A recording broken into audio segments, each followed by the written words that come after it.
Want to walk you through two different clients I had this last week coming to the office to get taxes done. The first was a business owner. He has some investors that have helped him finance his operation. He gets monthly profit and losses both from his bookkeeper that he hires, as well as a CPA who comes into a monthly review, some reconciliations, journal entries to keep the books in line. He's got a little bit of a complex structure where his business is owned by another business that's helping save on some tax liability and other things. As he walked into the office, we had the profit and loss ready. We were able to get his profits flow through to his other businesses, bring it down at the end of the day. And when he got his tax bill of over $60,000, he was happy because he had planned and he had $80,000 set aside ready to pay those taxes. So he came into tax day feeling like a win that he was well prepared and knew what was happening. Unfortunately, my other business owner came in last week as well. He actually wasn't quite as bad as this with the box of tax receipts. He had things somewhat organized in Excel. He knew mostly his supplies, his, very basic, essential business components, doing some concrete work and other things, how much he's paid for concrete, labor, others. But what he didn't have was a profit and loss ready to go. He didn't know what his net income was at the end of the day. So he walked in, ended up with a tax bill of $9,000 that felt like the world was ending. And it really wasn't due to anything else other than planning and knowing ahead of what was happening. So I want to talk through a couple of things today to help us understand that tax liability so that as we come into tax season every year, we can be prepared and really have that first scenario of feeling like we have a giant win that's happened for us. So we'll talk about understanding what write-offs we're allowed within our businesses, using the right tools. I want to emphasize that we need to look at those numbers each month, see how things are going. And then as you grow, there's certainly other tax strategies and things that can be added in to help offset and minimize tax. So first off, just understanding write-offs. Most of these are going to be quite simple, right? If we're in construction, our supplies, our tools, our labor, all are easily tax deductible. But what else are there? Certainly dues, subscriptions, things that you're paying for to help manage and run the business certainly are qualify as well. So things the IRS looks for, are they ordinary and necessary? Does the construction company down the street also have those same expenses? If so, they're certainly bona fide business deductions. Are they business related? Is the trip to, I'll say Anaheim, is it a business expense? Yes. Or is it personal? There's certainly arguments that a lot of it could be a business expense. If we're visiting with people while we're there, we're doing other things, right? Certainly there's a business component to it, and we should write off those expenses as a business expense.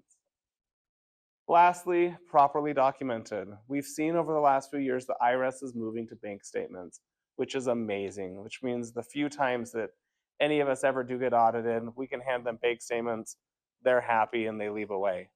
But it's still essential to hold on to those receipts. We've seen them come back and ask for them. What I always tell my clients anymore is a lot of them want to spend the time to go archive them, upload them if they're using QuickBooks, upload them into QuickBooks. And if that works for you for other purposes to go back and reference it, I certainly wouldn't stop you from doing it. But if it's not going to be needed for you to help manage your business, I'd put them in a shoebox. Like, I go backwards a little bit with this because the IRS is accepting other things today. So put them in a shoebox, have them accessible, but don't go spend extra time archiving and saving them. Looking at your numbers monthly, I can't emphasize how important this is, and we'll talk about a little bit more why. So we understand what a profit and loss is, right? Income over the expenses. We need to understand what that looks like. Monthly understanding what the profit is, understanding what's going to be our tax based on the profit we had this month. And then lastly, right, things happen in our business. If we don't have an emergency fund, we're going to be in trouble fast. Unexpected things happen. My client earlier this week, a $9,000 tax bill that was not fun. So Very simply put, I've got a simple profit and loss over there with broad categories of things that probably are expenses for most of your businesses. Mostly what I'd encourage you to do is get an Excel sheet that looks very similar to this each month. Understand what's your income, unless you're using like a QuickBooks or a Wave or something else. Understand what your income is, understand what your expenses are, and then I'd have two separate savings bank accounts, one for taxes and one for emergencies. At the end of each month, I would look at your gross profit here, 3,000. I'd transfer 600 over to your tax fund. And I'd transfer another 150 over to your emergency fund to have on hand in case of emergency. Again, going back to client number one that I had earlier this month, he'd done that each month, had $80,000 put aside, ended up with a tax bill of only 60. He felt like he got that raise, right? $20,000 raise. He moved out of his tax fund and he's taken an extra vacation this year, which is what we all want to do. So moving on from that, use the right tools. For some of us, probably a quick Excel file tracking our income and expenses is going to be sufficient. There's not a lot of transactions going on. It's probably the right tool. As we grow, or other industries where there is a lot more transactions, we want to probably get a tool to help us. QuickBooks, Wave, others. Just yesterday, I talked to somebody doing consulting. She's anticipating $300,000 in revenue this year on some consulting. And she's like, do I need to get QuickBooks? Do I need to get these other things? And I said, let's talk about it. What expenses do you have? And she's consulting out of her house. She's going to have some mileage. She's going to have some other things, but she's probably having 10 to 15 transactions a month, which doesn't make sense to go spend $40 for a QuickBooks. It's going to cost her more than her time of entering a few transactions into an Excel spreadsheet. Certainly as you grow and you're getting to hundreds of transactions a month, that's going to be a lot more time, and there's tools that are out there to help alleviate a lot of that for you. In addition, MileIQ, right, for your mileage, great app to help track your business mileage if you're using your personal vehicle for that. Fantastic tool. Find the right fit for your professional help. There certainly is a big thing with relationships. All of us communicate differently. If what's working for you today is no longer serving, it might be time to find or consult with additional or a new professional to help you manage that. One crucial thing we'll talk about here in a couple of slides is as your profit start growing, we need to look at some business structure entities to help you alleviate some taxes. So as self-employed individuals, if you're filing a Schedule C or a partnership, you're paying payroll tax on all of your net income, which that payroll tax is 15.3%. It's a huge tax burden. But depending on your structure and depending on other things, we could help alleviate that by implementing an S Corp, either between you and the partnership or switching your solo member LLC into an S Corp, and we can cut that payroll tax generally about in half, which I did one last week, a late election for last year, saved a taxpayer, well, it's actually the same client, saved the taxpayer $5,000 in payroll taxes by helping just change their structure. Additionally, as you grow, there's more strategies and more tools available. Certainly, if you have young children, your children are doing something for your business, even though you probably aren't realizing it. Whether that's they're in your social media, whether that's cleaning up the home office, that's coming to the site and helping with other things, shredding, office work, they can be employees. And what's fabulous about them, you can pay them, needs to be reasonable. We can't just go max it out without reason, but we can pay them and remove that income from the business, flow it through to them personally, and then they don't have enough income that they need to file their own tax return, so it's tax-free for them, but the business gets to benefit from the write-off. So as that income goes up, it is a great strategy. What is that number for your? It's like 14,600 this year. So certainly goes up every year as that standard deduction goes. One of the things we want to talk about is you probably don't want to do that through your normal payroll today. We probably want to look at either getting a management company in place because we can avoid the payroll taxes. We can also avoid that 15.3%, which is huge. Renting out your home to your business. If has anybody heard of this, the 280 AG or Augusta rule? Yeah, fantastic strategy of getting some more income off of the business books. Flowing it through to you personally to help live life, but benefiting from a business deduction. So there's ways to doing that. Certainly maximizing those retirement contributions, right? We've got both sides of the story. We do it as traditional IRA, 401k, SEP plan. Those are deductible to us now. We'll pay taxes on the future. But as your business is growing, great way to continue to save for retirement while benefiting from some business write-offs. Lastly is understanding depreciation. I have so many people come in, their prior accountants always just take a bonus depreciation, which is super helpful in the current year, but we want to talk about what's happening with your business. Do we want to take all that depreciation this year, or do we want to leave some for the future? I've got an industry who, with Republicans in office, their business always comes down a little bit.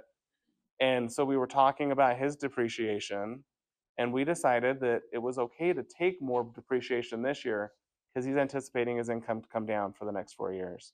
So we took it as a really good year happened last year with the impression that things were going to ease off for him a little bit over the next few years. So getting some tax deductions last year was crucial for his business. Lastly, I've got a few minutes. If anybody has any questions, I'm certainly available and available after to answer any questions that you might have. Anybody have anything they want to pose for the group? Yeah. Do you guys just do the taxes? What are the other services you guys provide? So with Pack Tax Centerville, I offer certainly the tax prep, business, personal, trust, estates. Also additional, I do bookkeeping, kind of do a little bit of tax planning. That's one of my favorite things to do is actually like look at your books, really fine tune instead of the 20% that we're going to just save away. We can help fine tune that number to see what we do need to save and be prepared for. So I love to do that quarterly with my clients. What are we putting away, saving for taxes? And then one thing we do as well is we do an annual payroll for S corps that are solo member owned.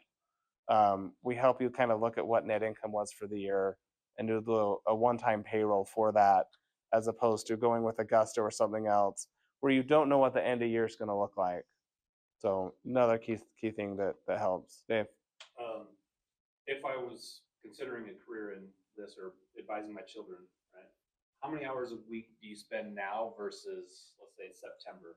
Oh, I don't want to do the now number. I don't like.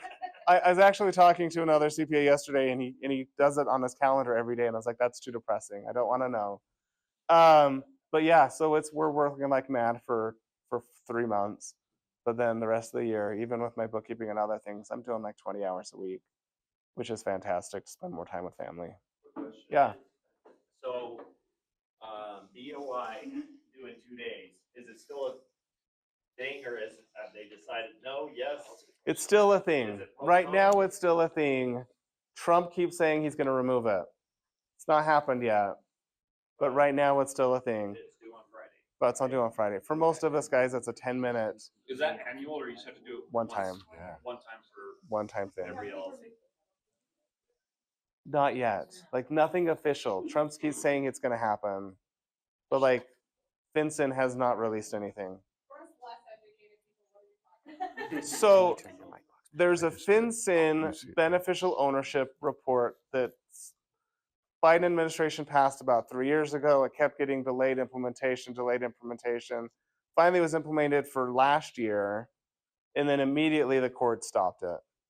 So I can get a webinar to you guys that really walks through the specifics of what happens and how to file the report. Really what they're wanting to know, they're seeing money from US companies go offshores and not being subject to US tax. That's nobody in this room. We're not in this scenario that they're trying to track, but they're threatening massive fines for not in compliance. We could get a fine, yeah. That's for every entity type. Every entity type, yeah. Go to pack.tax, look for webinars. Down at the bottom, Christy Pack has got about a 19-minute YouTube video that walks you through step by step why it's required, how to fill it out. It's really like a 10-minute thing. But don't pay somebody for it. It's super simple. Give me a call if you've got questions. Yeah, pack.tax. All right, thank you all very much.